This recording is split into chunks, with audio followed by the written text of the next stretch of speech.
Ifuatayo ni taarifa ya habari kutoka hapa UBC TV. Msomaji wako ni mimi Bella Masangano. Karibu sana, na kabla sijaanza habari kwa kirefu na kuletea muktasari wake kwanza. Karibu sana.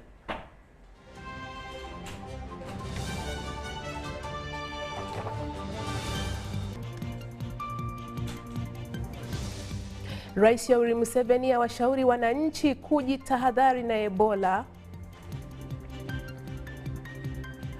Bodi ya mitihani UNEB yatangaza ratiba ya mitihani ya kitaifa kwa mwaka huu. Chuo Kikuu cha Makerere chaadhimisha miaka 100 ya kifo cha hayati Mwalimu Julius Nyerere.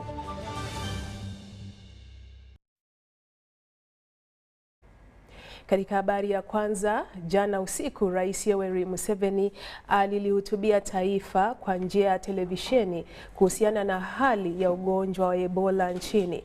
Rais amewataka wananchi kujitahadhari na ugonjwa hatari wa Ebola na amewaonya wananchi dhidi ya kusalimiana kwa mikono, kwani ni njia moja ambapo ugonjwa wa Ebola unaweza kuenea. Makanisa na taasisi za kielimu zimetakiwa kufuata taratibu za kujikinga na Ebola na kupunguza mbanano kwenye sehemu zao ili maambukizi yasienee. Unawaji mikono nao unahimizwa katika hotuba yake, na wananchi wanashauriwa pia kutogusana na wagonjwa wa Ebola, kutokula nyama ya porini na kuosha matunda kabla ya kuyatumia.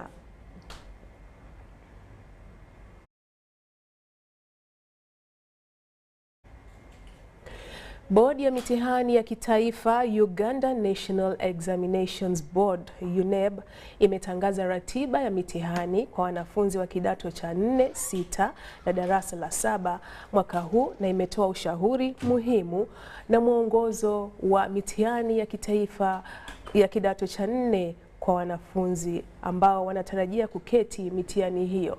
Vile vile bodi hiyo imetangaza kwamba mitihani hiyo itaanza rasmi Jumatano ijayo. Walimu na wakuu wa shule wametakiwa kuhakikisha kwamba swala la kutokaribiana linazingatiwa, kuepusha kuenea kwa Ebola ambapo ugonjwa huo ulibainika wilayani Mubende wiki chache zilizopita. Jumla ya wanafunzi 349,455 kutoka vyuo 3,703 vya mitihani walijiandikisha kuketi mitihani hiyo. Kati ya hao wanafunzi 519 ni wale wenye mahitaji maalum. Wanafunzi hao wameonywa dhidi ya vitendo vya uibaji mitihani. Mkurugenzi mtendaji wa bodi ya UNEB Nokorach Odongo anasema wale wanaowauzia wanafunzi mitihani bandia watachukuliwa hatua za kisheria. Kwa wale wanafunzi ambao bado wanadaiwa karo za shule, wazazi wao wanashauriwa kujadili na uongozi wa shule zao kuhakikisha kwamba wanafanya mitihani hiyo badala ya kutolewa nje.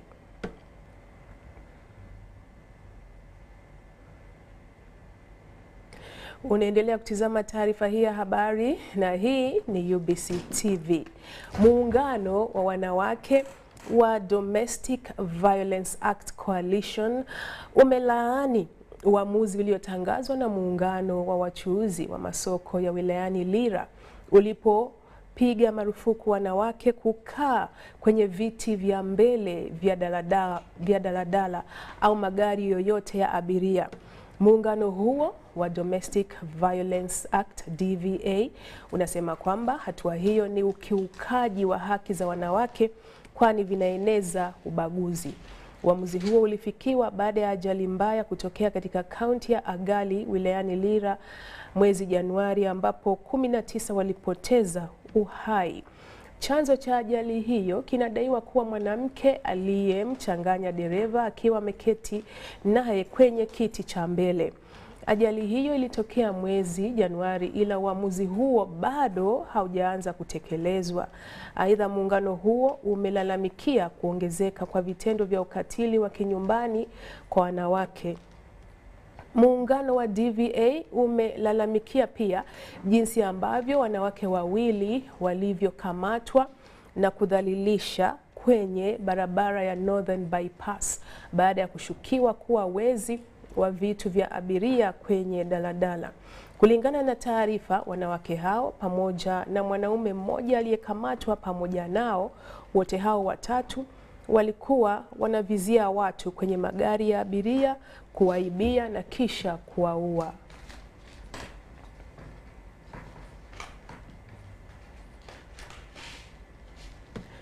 Na tunaendelea na taarifa zaidi ya habari. Hii ni UBC TV. Chuo Kikuu cha Makerere kimeadhimisha kumbukumbu ya miaka 100 ya kifo cha Mwalimu Julius Kambarage Nyerere.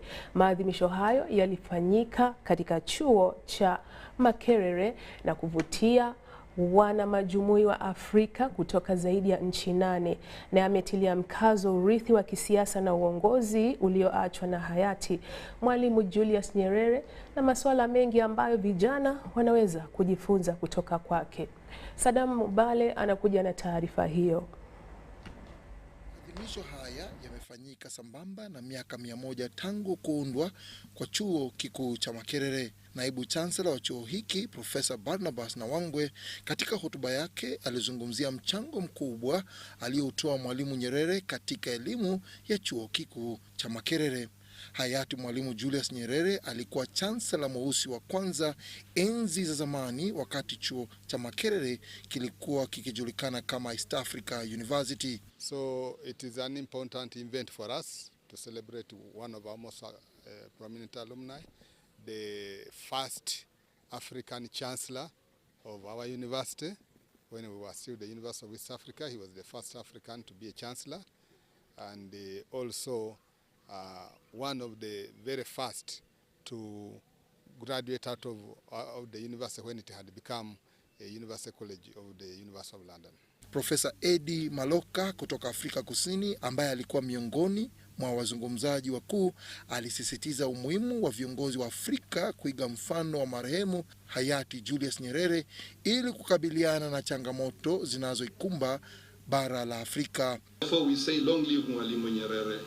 You may not be with us in person today, but you are always in our thoughts as a teacher, a role model, an inspiration, and as a leader who stood for justice and lived by the principles that you taught all of us, your generation, and those of us whose lives you have touched through your writings and indeed through the rich life you live. Amekipongeza chuo cha Makerere kwa maandalizi ya maadhimisho hayo na kutoa changamoto kwa vijana kuwa kwenye mstari wa mbele katika kuendeleza ujumuiya wa Afrika na ukombozi wa fikra, kwani wao ni viongozi wa siku za mbeleni. Hii ni sehemu ambapo chuo kikuu cha Makerere kupitia Julius Nyerere Leadership Center wameandaa kongamano hili kwa ajili ya kumbukumbu ya Mwalimu Nyerere na kutimiza miaka 100 ya chuo kikuu cha Makerere. Ni faraja kubwa kwetu kwa sababu inazungumzia mchango wa Mwalimu Nyerere katika masuala mbalimbali.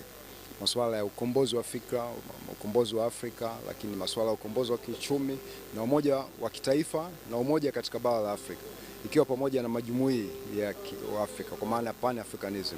Daktari Lumumba Bwire, ambaye ni mhadhiri, anasema kuwa viongozi wa Afrika wanahitaji kujifunza mengi kutoka viongozi waliotutoka ili kuwa viongozi wazuri. Nyerere was an honest Christian. He did not steal anything. He was a very honest Christian. Only that he had wrong policies. That's what prevented Tanzania from developing. We have a leadership crisis. So we want in the African continent, we want in the Nyereres of this world with the right policies. Baadhi ya wahudhuriaji walizungumzia masuala waliojifunza wakati wa maadhimisho hayo. Kiukweli tunafurahi sana kuwa na siku hii tukiwa kama ni sehemu ya waandaji wa mkutano huu ambao unazungumzia maisha halisi ya Mwalimu Nyerere, lakini unazungumzia ni jinsi gani mchango wa Mwalimu Nyerere ulivyokuwa kwa watu tofauti tofauti, kwa mataifa tofauti tofauti. Nadhani kama tunavyoona, tumeona kwamba hapa kwenye kwenye mkutano huu kuna zaidi ya nchi 15. Kuna watu kutoka Komoro, kuna watu kutoka South Sudan, kuna watu kutoka Rwanda. Hao wote wamekuwa wamehamasishwa na jitihada alizozifanya Mwalimu Nyerere kwa kipindi hicho. Ekure hapa nchini Uganda ni Mtanzania. Kwa kweli nimejifunza mingi sana katika sherehe hizi za kumsherehekea Mwalimu Nyerere. Nikiwa kama ni Mtanzania nimejivunia sana, na kiukweli imekuwa ni kama chachu ya sisi vijana tuliokuwa katika nchi yetu. Tunaona ni jambo zuri sana kwa kuwa tunaona rais wa nchi yetu anasherehekea katika nchi geni. Kwa hiyo ni jambo zuri sana. Jambo hili ni jambo kwa kweli la kuigwa. Ni jambo la kuigwa kwa vyuo ambavyo kuwa ni vikubwa vyenye hadhi kule nyumbani Tanzania, na vile vile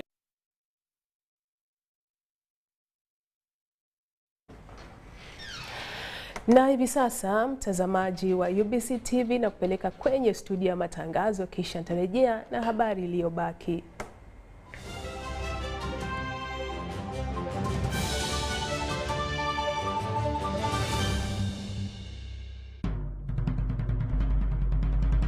The Ministry of Health informs the public that there are confirmed cases of Ebola in Uganda. We, however, urge the public not to panic as the situation is being managed. The Ministry of Health further reminds the public to be on the lookout for any persons who may show signs and symptoms of Ebola. These include high body temperature, abdominal pains, diarrhea, vomiting, bleeding from the body openings such as the nose, eyes, and mouth. Please inform the nearest health worker immediately if you see anyone with these signs and symptoms. To prevent Ebola from spreading further, please take the following preventive measures: regular washing of hands with water and soap, avoid handshaking and hugging, avoiding any contact with any suspected Ebola patients. Any person who dies suddenly should not be buried but reported to the nearest health worker or LC1 immediately. For further information, please call the Ministry of Health toll-free number on 0800 100-066 or send a free SMS to your report on 8500. This message is from the Ministry of Health with support from UNICEF and World Health Organization.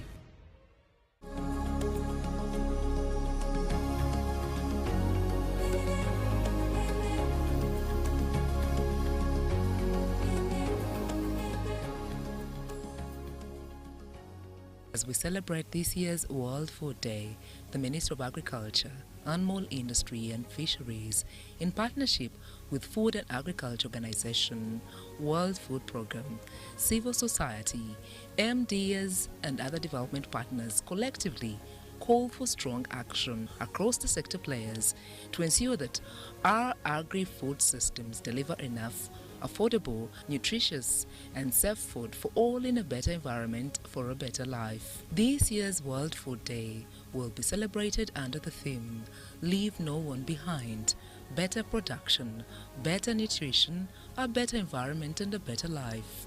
The event will take place at the National Crop Resources Research Institute in Namlonge on Sunday, October 16th, 2020.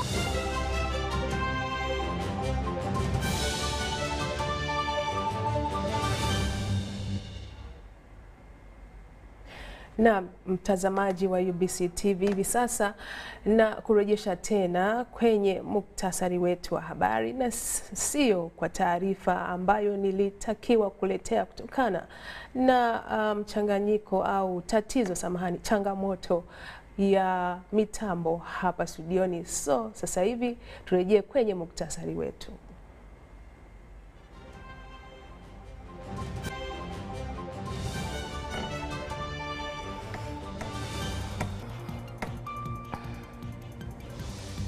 Rais Yoweri Museveni awashauri wananchi kujitahadhari na ugonjwa wa Ebola. Bodi ya mitihani ya UNEB yatangaza ratiba ya mitihani ya kitaifa ya mwaka huu. Chuo Kikuu cha Makerere chaadhimisha miaka 100 ya kifo cha hayati Mwalimu Julius Nyerere.